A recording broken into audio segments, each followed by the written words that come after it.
equals does your device need fixing? We offer a free diagnosis. We pick up and deliver right to your door, no calls or travel needed. We send you a quote before repairing, and only go ahead if you approve it.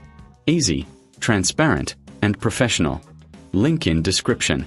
To start, gather your tools, a screwdriver and a clean cloth. First, ensure your Dyson V11 is unplugged. Remove the dustbin and set it aside. Next, locate the screws on the back of the handle.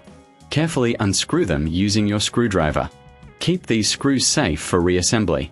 Once the screws are out, gently pull the handle away from the main body. You may need to wiggle it slightly. Now, inspect the internal components for any dust or debris.